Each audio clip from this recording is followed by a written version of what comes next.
This image is just a hodgepodge assemblage of objects. I really just wanted to read this poem, A Kentucky of Mothers, which I share every Mother's Day, written by Dana Ward, and I was reading it to myself finally at the end of the day and remembering what an extraordinary poem it is.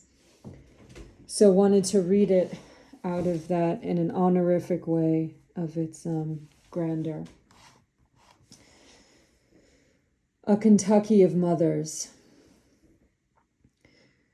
Derek, what's Kentucky for you? An orange rubber globe, a jagged blue shoe Paducah-toed and healed somewhere near eastern Tennessee. A place with dirt in mouth and blood on hands and prettiness all over in its undulance and peaking. Where Marshall Allen's lips and lungs began to kiss and breathe. Where, through Wes Unseld's divinity of play, physical reality was altered by his Balanchine. Where the laureateship of Cassius Clay began in the poem of changing his name to Muhammad Ali. His tonal university of butterflies that sting as those similes collapse the float of puncture into me. I'm so bad I make medicine sick, he once said. Really, that's as well as one can write. But Derek, since you're from there too, what is that place for you, Kentucky? I know that you can't answer me this morning, though the golden sharpied Peyton you made me keeps watch here while I type this down in our world. Its coked up nose still bleeds, so there's always some wilder night in the memory of the picture. An invisible tincture of bumps for me, awakening the implants in the archive of my body. Fill its search field with some bluegrass, press return. Kentucky is mainly a myth I abide because I learned to love inside its stories. For me, it's a maternal place, but not the motherland. It's where my heart, when it was young and small and lacked impressions, took its wealthy shape and songful opulence of birthdays. Who were they? All these mothers who seem mothers to me still. My father, who mothered the concessions of mortality by dying in my childhood, giving birth to me in hospice care, 2 floors above the maternity ward where my mom, 8 years before, saw me into the world. So her, of course, but she is where this poem's going. June, who was someone to watch over me, desirous of children but childless, she and I lived in a mutual surrogacy. She died with my mother as her daughter and I as her grandson, recipient of doting forgiveness, flawed inheritor of her one conceptual novel, consisting of the golden rule repeated to infinity. Her being was the hotel in The Shining had it been enlivened by impossible benevolence instead. By which I mean she was so nice that it was weird. 1 year older than me, next door, there was Jessica, by whom I was both brutalized and cherished. She showed me how I was mere thing in the world, another doll absorbing storms of affect. The porcelain heart my other coddlings yielded was for her an invitation to explore just how much cruelty could be managed before I ran off sobbing to more empathetic mothers. Her tough love was Econ 101. Then the Barry Manilow motherhood records in the living room which bore my dependence on preposterous emotions and show. His nurturing colluded with the neediness of children as it lived and lives in me. It nursed some pleading chintz my art relies on even now. Julie Andrews, mom of me as well, when I go big and sweet to get my way.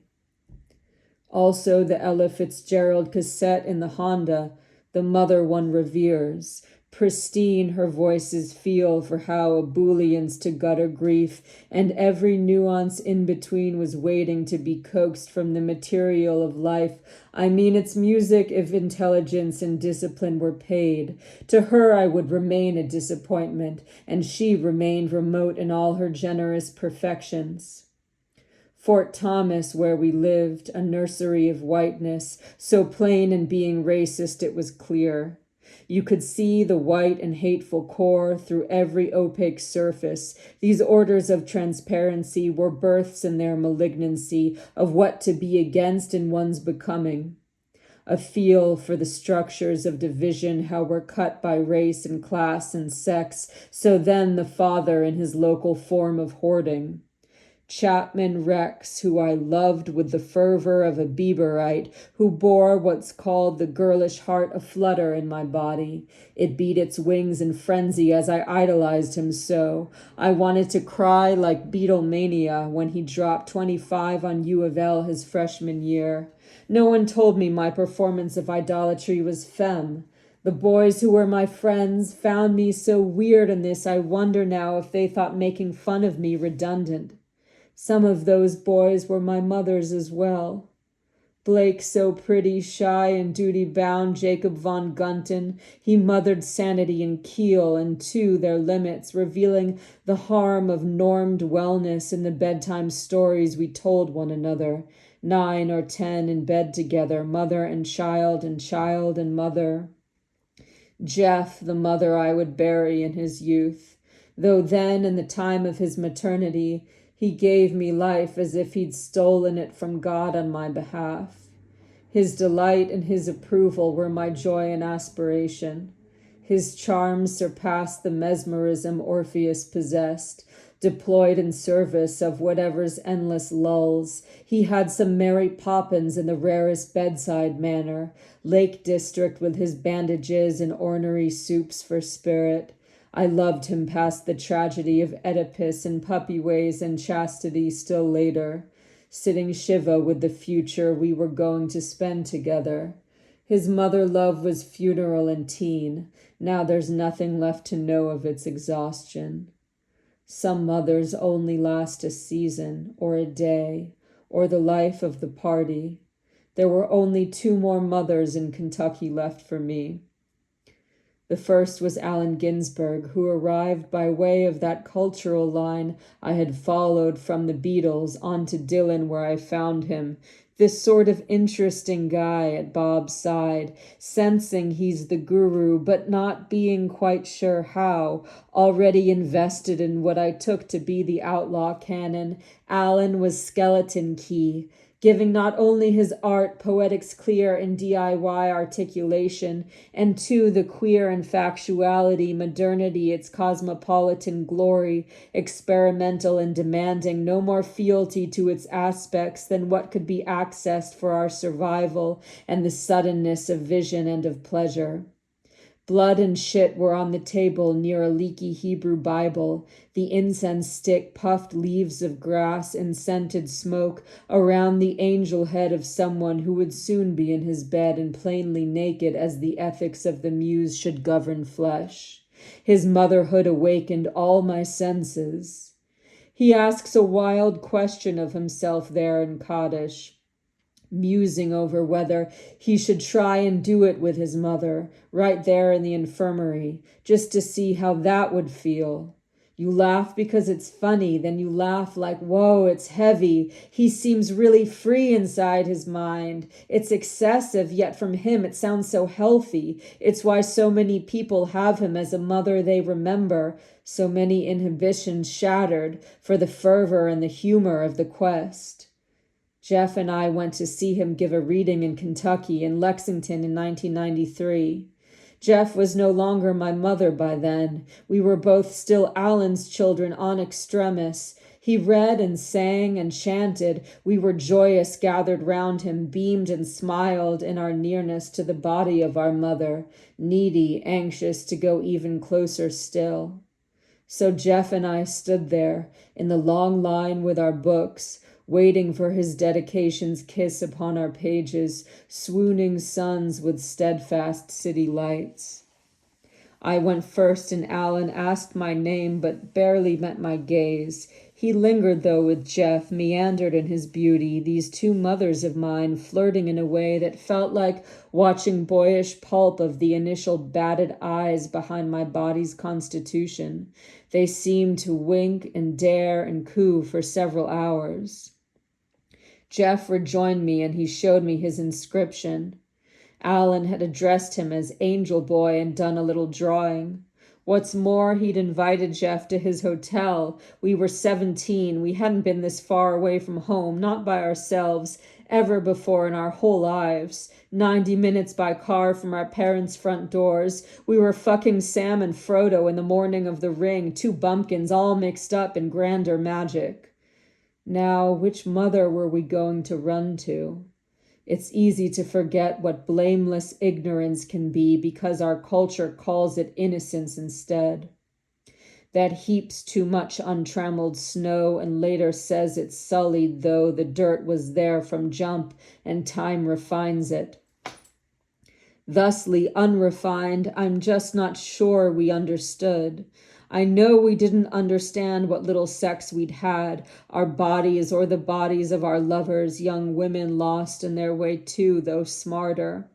All we knew was hard-souled dude lore told through locker room and porn, big titties or whatever, baseball diamond of erotic Pilgrim's Progress. But we believed good-heartedness would certify desire in eternity.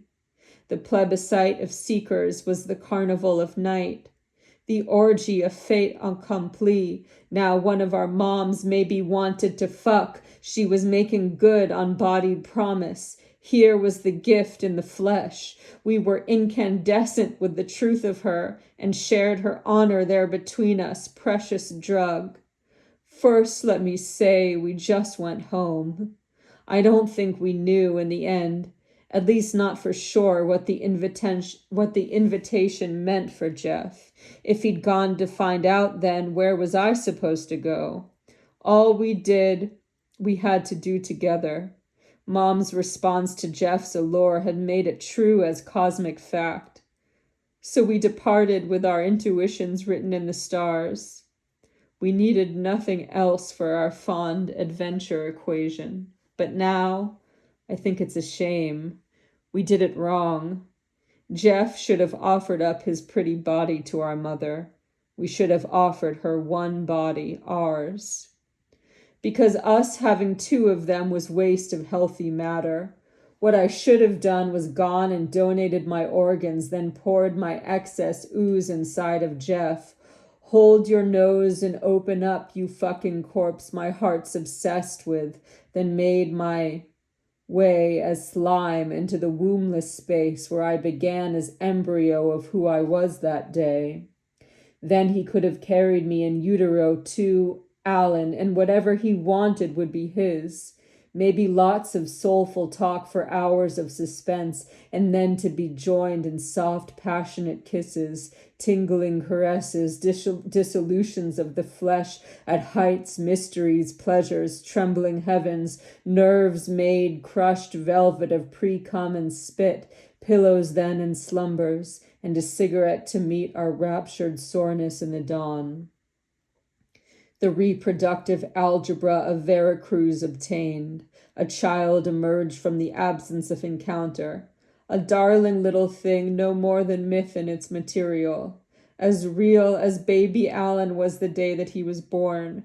Like the make-believe the Commonwealth Kentucky is a passion play of mists and bloods and poverty and mountains.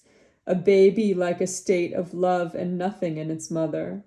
The three of us, by never fucking in Kentucky, made a child. Sometimes I always wonder where she's gone. She's in my ear as Cymbeline to listen for her nothing ghost whose youth has soaked the alphabet with music. But what's the alphabet to music if it's not a dead imaginary child people think they're so in touch with one another? What's the internet that people all keyed up on boards which really are a boneyard of such offspring of our fantasies efficiently arranged from Q to M? Because this isn't writing, this is typing, and my mother's an extraordinary typist, by the way. The one who held me in her body, near her body, kept me fed. I'll say more about her soon. What's deep and simple. But now I'll say I'd nearly left the nest.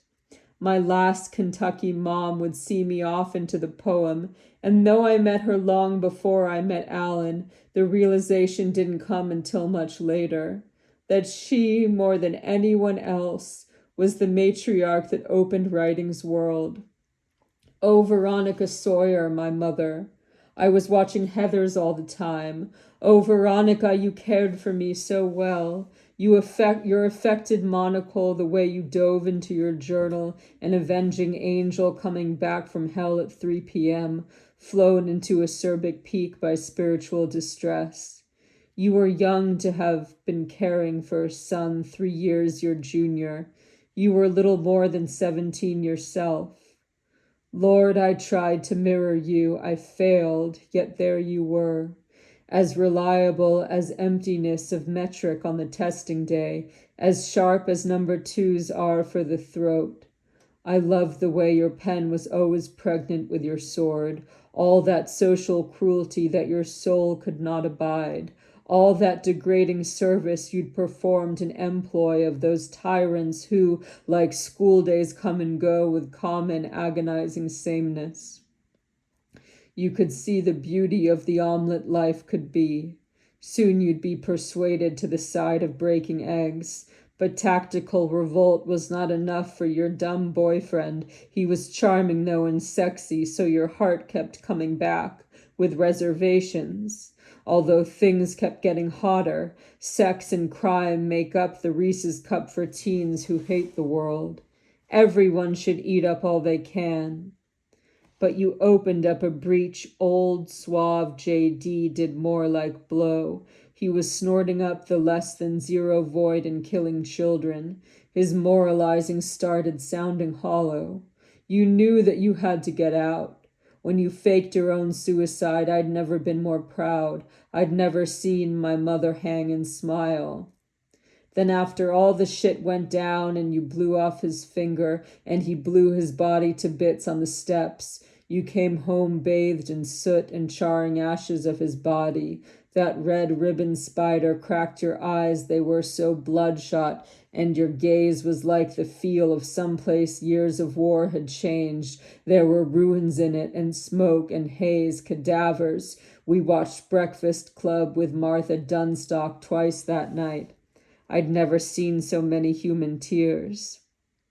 But really, as my mother, it's this writing thing you did, this fall and swoop into your journal. Your motion made me think the heart's confessions were more real because they fronted, in their littleness, designs against the world as it is premised on unerring domination. The ruling cliques, the system's ribbon gathering their locks, and every 2 or 4 Novembers, it's some other fucking Heathers, other warlords, other bankers, mainly dudes. But it's that way, you said, dear diary, like nausea was pining in intelligent exhaustion for the words that thrummed against them in the body of your mind. That sound was how I felt those years. It's kicked me out of the house of one feeling for developmental shelter. I started writing a novel, so I became the mother of a character, Veronica essentially, although I had named her Amanda. In my novel, she murdered a teacher she hated, then ran away from home to live in gladness in the basement of a woman she befriended. The woman was a poet who was making love for fun, stealing wine that she could pay for just because, and terrorizing her small town with that illegal mixture of the female and Rimbaud. The book was called Never Go Home. I wrote the thing on legal paper longhand during class, and then at night in bed, Sweet Valley High. I laugh, but this was pre-Columbine. Sometimes I think if I were in school now and writing that, shit, that kid might really be arrested. God, my poor real mom, she would have died. But people say her eyes contain a twinkle they believe in. When they see it, they don't need a leap of faith. Although I was surrounded by hate, as the common disasters claimed our town as most are claimed, my mother barred that city with a pivotal insistence so the heart could turn away to meet new thought. My life is when critique feeds from the auras of her care, a violet glow that begs negation as a sharpening to yellow, or a deepening to red that means the real is not so cool that it is spared a mother's love and its redo. The way these colors drink me is my sight. I have been inspirited to tessellate their spectrograph by singing, so the fourth dimension flutters in their plane. The third may bell the heart and move the blood to hear a ring, to honor lights and eyes that shine against imprisoned worlds, and for her merry life of grief that ruddered mine. For her my admiration and my love just can't be typed. These are my Kentucky mothers then, the mothers of my heart. And I've been reading that Yepes book on Olson, The Empire of Neo-Memory, and good Lord, it is astonishing. He talks about how Olson attempts to construct an alter patriarchy on the ruins of an already false one. Part of his martial nationalist project of mythos, stacking universe and state and self on pound-carved Plymouth rock of cock and balls. Yepes says, in essence, Olson's thing is an elaborate psychosocial misprision, no less interesting because of that, and perhaps a great deal more. It's quite revealing. I thought about that some while I was writing this and wondered, how might we construct a matriarchy of the world instead? God knows for truth and world's sake that we should. But what of this? What I've been writing? How to think it?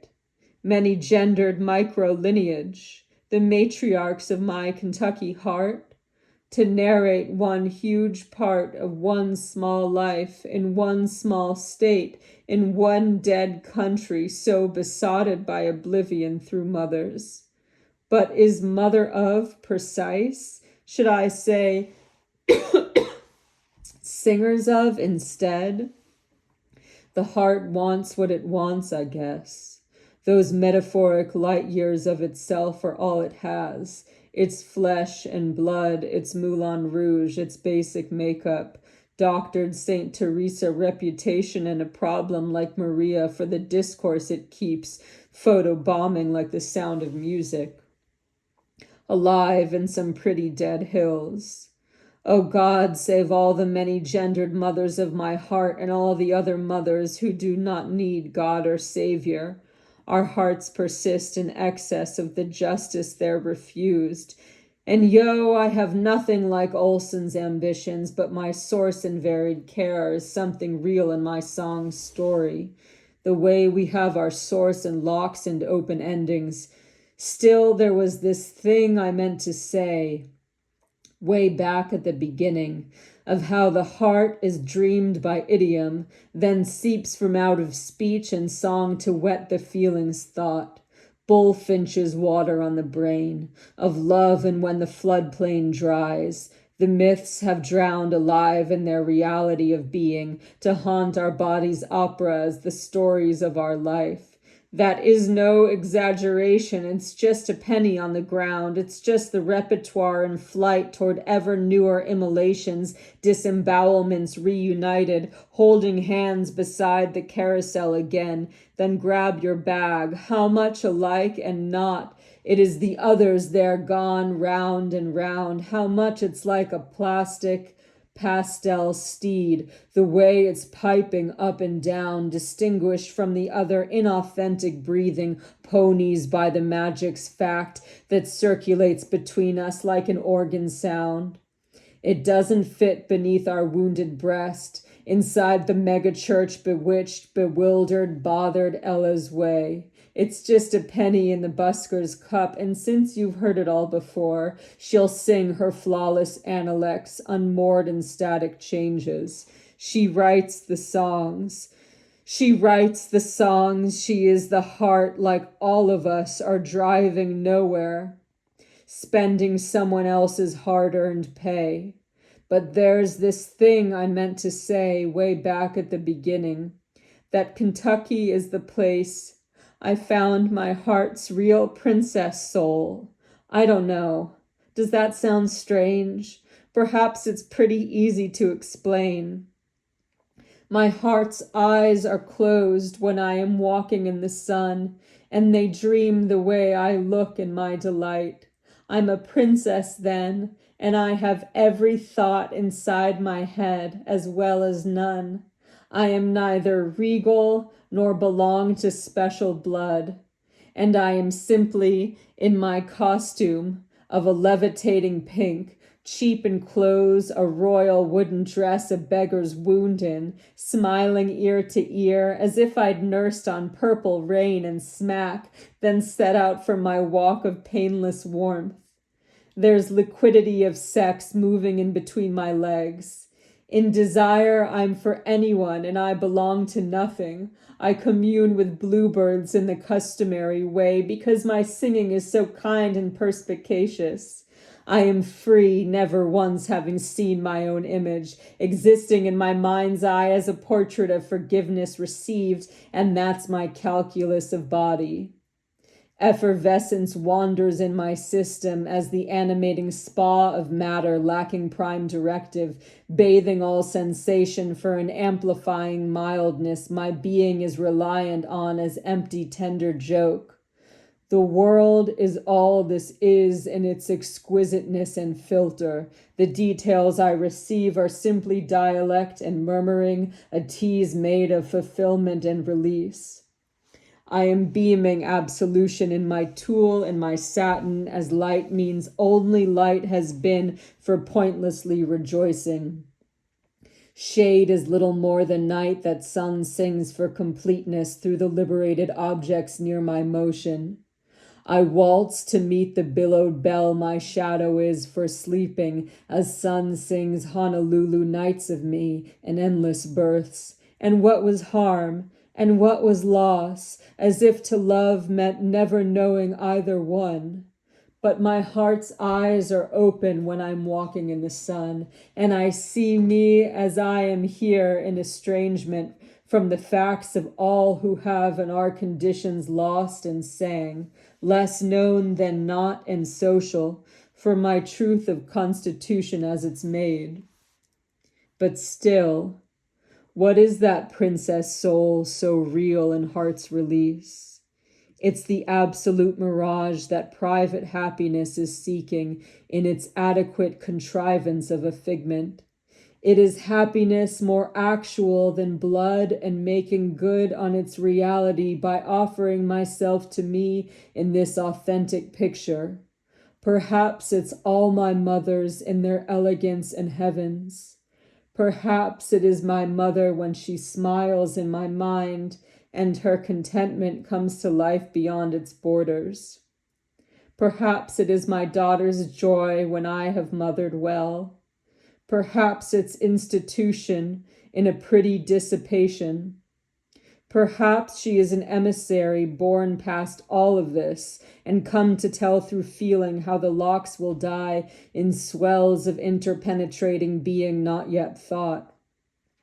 Perhaps the heart's the princess in its picture so impoverished it is fine to pump in rhythms that the blood holds out for that redistribution and no center in our nourishment of motions.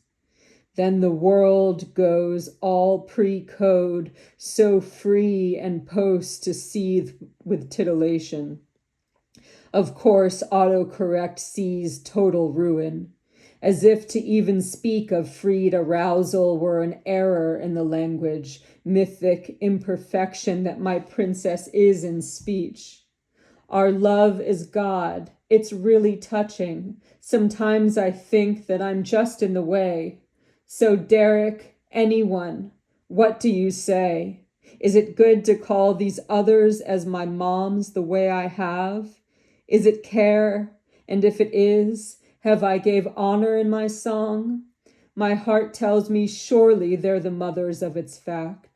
So many others, and in our world with its infinite oppressions, who can know what honor is or love? Perhaps it's like Kentucky in the way the state contains so many cities of the world, having stolen for its country places several famous names. Look at a map of the state. There's Florence, there's London, There's Warsaw and Paris. There's Alexandria and Athens. There's Versailles. In Kentucky, here's what people say, Versailles. The twang distorts the reference to the opulence and splendor. It makes it into someplace else that's also just as real. Mother, when the heart announces cities of its birth in twangs, which means it's from such storied places, the way a child of Versailles may seem a gremlin of Versailles or a princess man who'd die to sing his heart out. A princess of Versailles may be a child of Versailles of care, a princess man alive to sing his heart out. And he may live to see the world's Versailles be crushed and freed, and him with them, and him with them, and him with them. That poem was written by Dana Ward, and I thank Dana Ward from the bottom of my heart and from the bottom of his heart and all his mothers and all my mothers and everyone's mothers. Happy Mother's Day.